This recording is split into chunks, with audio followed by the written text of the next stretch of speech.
Hi everyone, welcome to a new video. Today we'll be looking at how to solve system of linear equation into variables using the substitution method.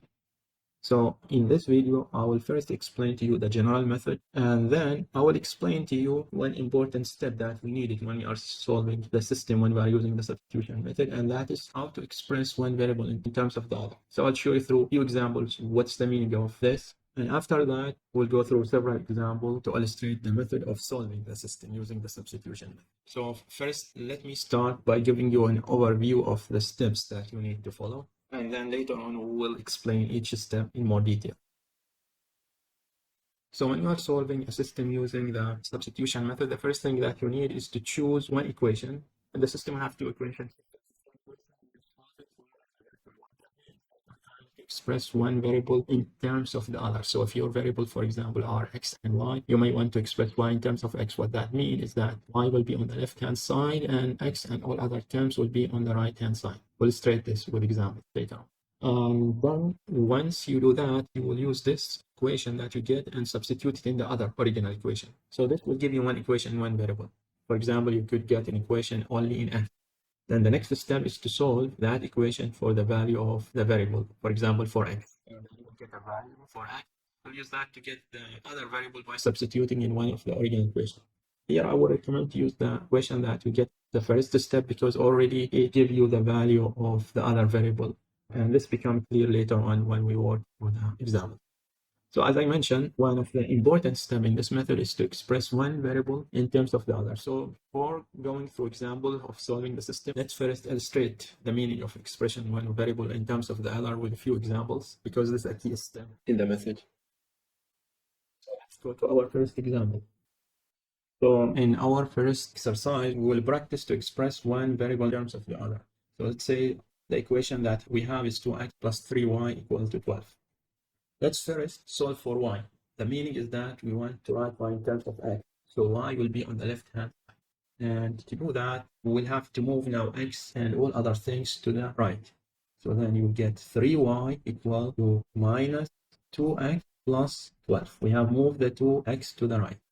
And then to get y, we need to divide everything with 3. So we'll get minus 2 over 3x and 12 by 3, or you can write y is minus 2 over 3x.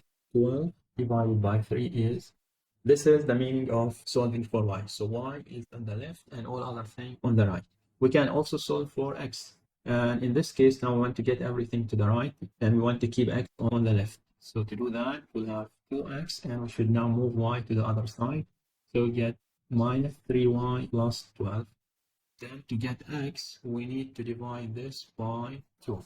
So x is equal to minus 3 over 2y, and 12 divided by 2, that gives you 6. Another example, 3x minus y equal to 24. First thing is also we want to get y in terms of x. So what we'll do is to make y in one side and all the other thing other side. So here, that 3x, I'm going to move y minus 24 equal the y. Now when we move it, the sign will change, so it will become only y, not negative y. Or I can write this 3x minus 24. Now let's do the same thing, but now I'm trying to express x in terms of y. So in this case, we want to keep the x in one side and then we move y to the other. So we get y plus 24. To get x, we need to divide by 3. So get 1 over 3y, and 24 divided by 3, that is 8.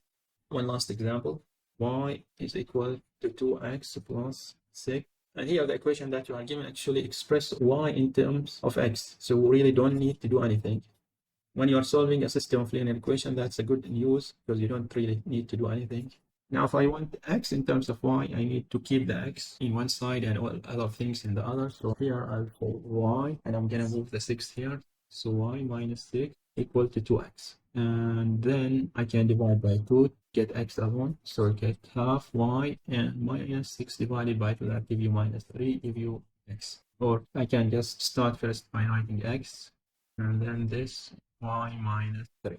So this is the meaning of expressing one variable in terms of the other. So either you want the y on one side and all other things in the right, or you want the x on the left and everything on the right. So now we are ready to solve a system of equations. Let's get our first example.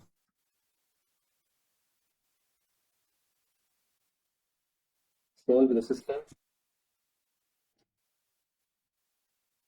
Okay, so this is our first system and we want to solve it. So as we said, the first step is to pick one of the two equations and solve it for one of the variables. Here, if we examine the two equations, the easiest thing usually is to look for a variable that have a coefficient of 1, because expressing this in terms of the other will be very simple. It's a matter of moving everything to the other side. We look here, you will have 2x, the coefficient is not 1.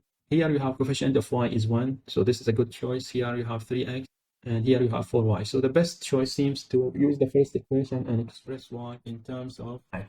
So we'll use equation 1 to solve for y. And again, the solution in this case will be easy because the coefficient of y is 1. So what we'll do is just to move the 2x to the other side. Then we'll have y equal to minus 2x plus 6. Call this equation 3. The next step is to use this new equation and we substitute it in the other one that we haven't used. We already used equation number 1, so now we need to substitute equation number 2. In this case, we'll have 3x plus 4, and now we need to substitute the value for y that we get from the previous step. So y is minus 2x plus 6 equals to 12. And I can press this 4 times minus 2, that will give you minus 8x.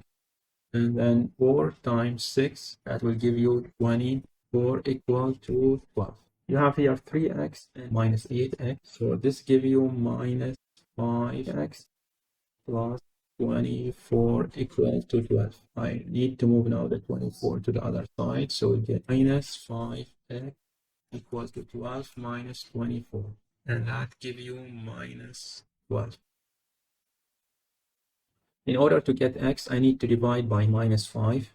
Then minus 5 divided by minus 5, that gives you x equal to minus 12 divided by minus 5. A minus divided by a minus is the same as 12 by 5. So we can get rid of the minus. So now we have the value for x. The next step is to substitute in any of the original two equations. However, it's actually much easier to use equation number 3 because it's already given us y directly in terms of x. So we don't really need to do a lot of work, just a matter of substituting. So we substitute in equation 3. And this gives us y equal to minus 2 times 12 over 5 plus 6. And minus 2 times 12, that is minus 24 over 5 plus 6. To add this, let's have a 5 as a common. We have minus 24. Then 5 times 6, that give you 30. Then 30 minus 24, that is 6 over 5. And this is the value of y. So now we have x and y. If you want to verify whether you solved this correctly or not, it's easy. What you need to do is to substitute the value of x and y in the original equation and see whether actually this is satisfy the original equation. So if we look at equation number 1, for example, the equation number 1 is 2x plus y equals to 6. Let's try to verify whether we solved things correctly. So we'll substitute the value for x and y here. Then 2 times the value of x is 12 over 5 plus the value of y is 6 over 5. And this is equal 2 times 12, that is 24 over 5 plus 6 over 5. And then you have 24 plus 6, that gives you 30. 30 divided by 5, that is 6. And we can see that this is the right hand of the equation. So it means our solution satisfies the first equation. Now we need still to check the second equation. So equation 2 is 3x plus 4y equal to 12.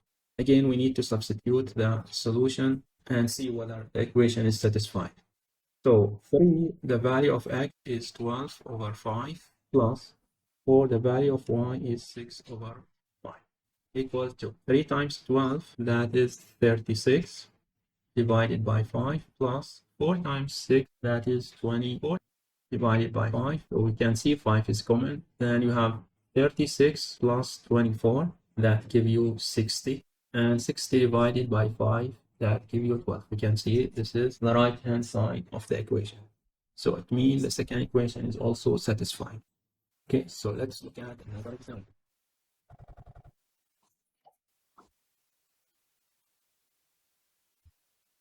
Solve the system y equal to x plus 3 and x equal to 2y minus 10. So the first step is to select one of the two equations and use it to express one variable in terms of the other. In this case, we are very lucky. You can see that the first equation give us y in terms of x, the second one give us x in terms of y. So we already have the first step done for us, which is a good news. If you have this in exam, it will save you time. In this case, really it doesn't matter which one you choose. So I'm gonna use equation 2 and substitute it in equation number 1. So substitute equation 2 into 1. Then what you will get is y equal to, we replace x with its value, which is 2y minus 10 plus 3. Here we want to collect all the y's together and all the numbers together. So I'm going to bring y here. You will get minus 2y plus y equal to minus 10 plus 3. Minus 2y and 1y, that give you minus 1y, and minus 10 plus 3, that gives you minus 7. Now to get y, we can multiply with minus 1. In other words, we will change all the signs for all of the terms. So you'll get y equal to 7. And that's the value of y. Now we need the value of x. We can use any of the equation that we have, but it's easier to use equation number 2 because equation number 2 already tells us x directly in terms of y. So then we'll substitute equation, and this gives us x equal to 2 times y is 7 minus 10. 2 times 7, that is 14, minus 10, this gives us 4. And this gives us the value of x. X is 4. Again, if you want to check, what you need to do is to simply substitute these in the original two equation and see if the original two equations are satisfied. So if we look at equation 1, which is y equal to x plus 3. We substitute here, y is 7, so we are trying to check the two sides are equal. And x is 4, so we have 4 plus 3. Now 4 plus 3 is 7, and this is 7. So essentially what you are getting is 7 equal to 7. So the first equation is satisfied.